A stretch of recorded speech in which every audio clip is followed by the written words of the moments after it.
سورہ صاد پارہ نمبر 23 آیہ کریمہ نمبر 42 اور 43۔ نحمدہ و نصلی و نسلم علی رسولہ الکریم، اما بعد فاعوذ باللہ من الشیطان الرجیم، بسم اللہ الرحمن الرحیم۔ ارکض برجلک ھذا مغتسل بارد وشراب وَوَهَبْنَا لَهُ أَهْلَهُ وَمِثْلَهُمْ مَعَهُمْ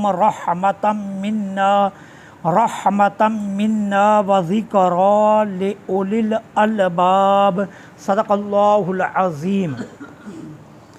ارکض مارو برجلی کا اپنا پاؤں، ھذا یہ مغتسل نہانے کا، باردن ٹھنڈا پانی ہے، وشراب اور پینے کے لیے، ووہبنا اور ہم نے عطا کیا، لہو اس کو، اہلہ اس کے اہل، ومثلہم اور اسی کی مثل اور، معاہم ان کے ساتھ، رحمتا منا یہ ہماری رحمت سے، وذکرہ اور یہ نصیحت ہے، لأولی الالباب عقل والوں کے لیے۔ حضرت ایوب علیہ السلام جب آزمائش کے دن گزار رہے تھے تو جو بستی کے لوگ پاس سے گزرتے وہ مختلف باتیں کرتے۔ کوئی کہتا استغفر اللہ، ایوب سے کوئی بڑا گناہ سرزد ہوا ہے جس کی وجہ سے اللہ نے ان کی بیماری کو اتنا لمبا کر دیا اور آزمائش اتنا طول پکڑ گئی ہے۔ کچھ کیا کہتا، کچھ کیا کہتا۔ دوسری طرف ابلیس ہر روز آ کر وسوسے ڈالتا، ایوب تمہارے باغ اجڑ گئے، تمہارے کھیت ویران ہو گئے، تمہارے بچے مر گئے، تمہارے استبل ویران ہو گئے، اگر اللہ تعالی عز و جل کا تو نیک بندہ ہے تو تجھے تو انعام ملنا چاہیے تھا، نہ کہ آزمائش ہونی چاہیے تھی۔ ایوب علیہ السلام کو ان باتوں سے بڑی تکلیف پہنچی، بہت تکلیف پہنچی۔ ایک دن اللہ کی بارگاہ میں عرض کر دیا، مولا مجھے ان باتوں سے بہت تکلیف پہنچتی۔ اب ایوب علیہ السلام کی اہلیہ ضرورت کے وقت ایوب علیہ السلام کو پکڑ کر وہ جو ڈھانچہ تھا نا، ڈھانچہ، اسے انگلی سے تھامتی اور چھوڑاتی حاجت کے لیے۔ اب جب ضرورت سے فارغ ہو جاتے اہلیہ لے آتی۔ ایک دن حاجت کے لیے گئے اور کافی دیر گزر گئی، ایوب واپس نہیں آئے۔ اب اہلیہ ڈھونڈنے کے لیے نکلی۔ جب اہلیہ ڈھونڈنے کے لیے نکلی نا تو کیا دیکھا، وہاں ایک بہت حسین و جمیل نوجوان کھڑا ہے، خوبصورت، صحت مند، توانا، تندرست۔ کہا او بھلے انسان، کیا تو نے یہاں اللہ کا نبی ایوب نہیں دیکھا؟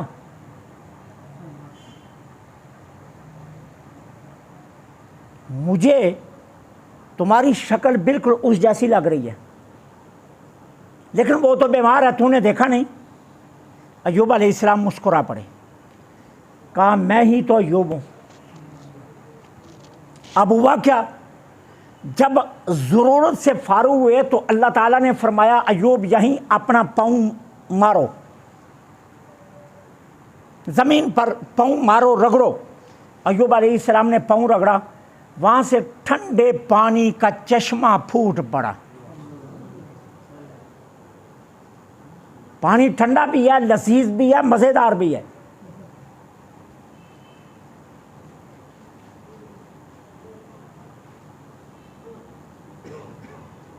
اب پوچھئے نا ان سے جو کہتے ہیں نبی کا کوئی اختیار نہیں، پوچھئے نا جو کہتے ہیں نبی کچھ نہیں کر سکتا۔ ہم یہی تو کہتے ہیں نبی کو اختیارات ہیں لیکن اللہ کی عطا سے۔ اب یہاں بھی اللہ تعالیٰ نے حکم دیا ایوب اپنا پاؤں رگڑو، ایوب علیہ السلام نے پاؤں رگڑا، چشمہ پھوٹ پڑا، پانی مزیدار، لذیذ، ٹھنڈا، ایسے جیسے اس میں برف ڈالی ہوئی ہے، اور مزیدار جیسے اس میں کھنڈ گولی ہوئی ہے۔ کہا ایوب اس سے غسل کرو۔ غسل سے کیا ہوگا؟ تمہاری ساری بیماری ختم ہو جائے گی۔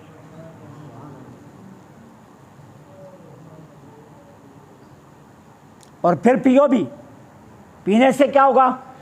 ساری کمزوری ختم ہو جائے گی۔ ایوب علیہ السلام نے غسل کیا، سارے جسم پر گوشت، تمام نشانات زخم ختم، صحت مند، توانا، تندرست جسم کا ایوب سامنے، اور پہلے سے بھی زیادہ حسین، پہلے سے بھی زیادہ خوبصورت۔ پیا تو طاقت پہلے سے بھی کئی گنا زائد۔ ہم اس لیے کہتے ہیں نا زم زم ثبوت ہے، اندر کی بیماریاں دور کرتا ہے۔ ایوب علیہ السلام کے پاؤں کا پانی اندر کی بیماریاں دور کرتا ہے۔ اولیاء عظام کے طرف منسوب چشمے، کنویں، پانی، یہ اندر کی بیماریاں دور کرتے ہیں۔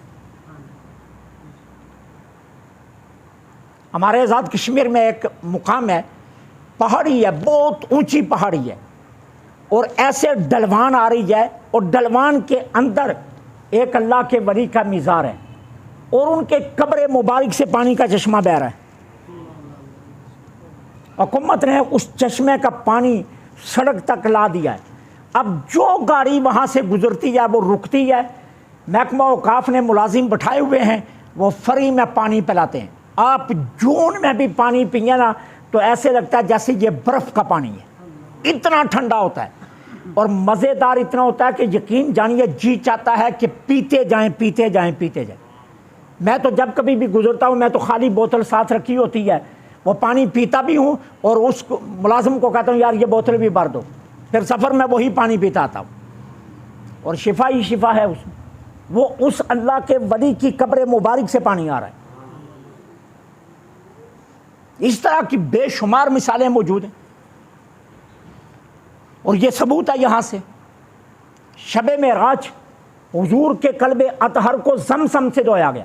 شیخ محقق لکھتے ہیں اس لیے نہیں دھویا گیا کہ قلب اطہر کو صاف کرنا تھا، نہیں، جس پانی سے جبرائیل امین نے حضور کا قلب اطہر دھویا وہی پانی دوبارہ جا کر زمزم کے کنویں میں ڈال دیا، تاکہ زمزم کو اسماعیل سے پاؤں سے بھی نسبت رہے اور شفا کے لیے قلب مصطفیٰ سے بھی نسبت رہے۔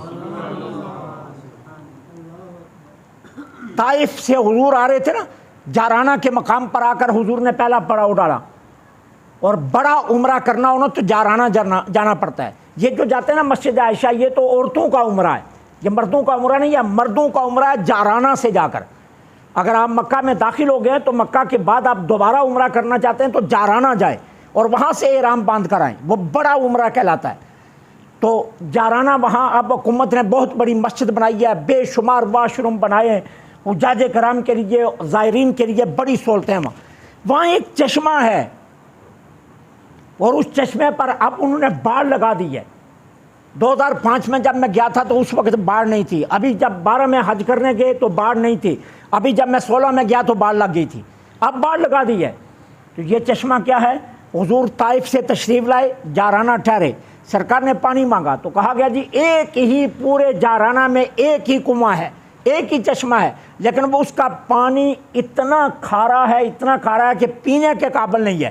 آقا وہاں تشریف لے گئے، لعاب دہن چشمے میں ڈالا، کہا آپ پانی کھینچو، پانی نکالا گیا تو ایسے لگا تھا جیسے کسی نے کھنڈ گولی ہوئی ہے، میٹھا پانی۔ اللہ نے اپنے بندوں کو اختیارات دیے۔ ایوب علیہ السلام نے پاؤں رگڑا، پانی کا چشمہ پھوٹ پڑا، ٹھنڈا۔ قرآن کہتا ہے بارد، بارد عربی زبان میں یک ٹھنڈے کو کہا جاتا ہے۔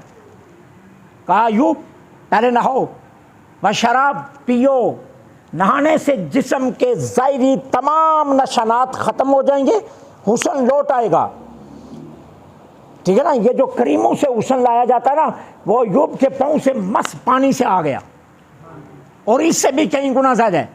یہ تو دلنے سے دل جاتا ہے نا، وہ پھر دلتا بھی نہیں ہے، وہ سدا کا حسن ہے۔ اور کہا پیو، اندر کی تمام طاقتیں بحال ہو جائیں، تمام طاقتیں بحال ہو گئی۔ وَوَهَبْنَا، پھر ہم نے کیا کیا، 18 برسوں کے بعد اپنے ایوب کے صبر کو آزما لیا، ہم نے اس کے تمام وہ بچے بچیاں جو انتقال کر گئے تھے دوبارہ زندہ کر دیے، دوبارہ دے دیے۔ اللہ فرماتا ہے ہم نے عطا کر دیے۔ اور صرف یہی نہیں، اخلہو، اس کے اہل لٹا دیے، وَمِثْلَهُمْ، جتنے پہلے تھے اتنے اور دے دیے، دگنے کر دیے ہم نے اپنے ایوب کے لیے۔ کہا وہ تو پہلے وہ تھے نا جو ہم نے واپس بلائے تھے، وہ تجھے دے رہے ہیں، اور اب ہمارا کرم بھی تو ہونا چاہیے نا، تو کرم یہ ہے کہ ہم نے اتنے اور دے دیے انعام کے طور پر اپنے ایوب کو۔ کہتے ہیں ایوب علیہ السلام کے 2 بڑے کھیت تھے، 2 بڑے کھیت، اور کھیت سے مراد ہمارا کھیت نہیں ہے، کھیت سے مراد ہے جو مربوں پر محیط تھا وہ کھیت۔ ایک کھیت گندم تک کا تھا، ایک جو کا۔ ایوب علیہ السلام جب صحت مند ہو گئے نا تو اللہ تعالیٰ نے ایک بادل بھیجا ٹکڑا، وہ گندم کے کھیت پر برسا تو کیا ہوا، سارا کھیت لہلانے لگا، اور گندم کے سٹے نہیں لگے، ہر پودے کے اوپر سونے کی بالی۔ کہتے ہیں اتنا سونا اگا کہ ایوب کے کھیت سے باہر گر رہا تھا سونا۔ اور دوسرے کھیت پر اللہ نے بادل کا دوسرا ٹکڑا بھیجا، وہ برسا، کھیت لہلانے لگا جو کا، لیکن اوپر جو نہیں آئے، چاندی آئی، اور اتنی چاندی آئی کہ کھیت سے باہر گرنے لگی۔ اللہ نے ایوب علیہ السلام کو پھر مالا مال کر دیا، کھیت لہلانے لگے، باغات پھر سے ہرے بھرے ہو گئے، حسن جوانی ہر چیز لٹا کر دے دی۔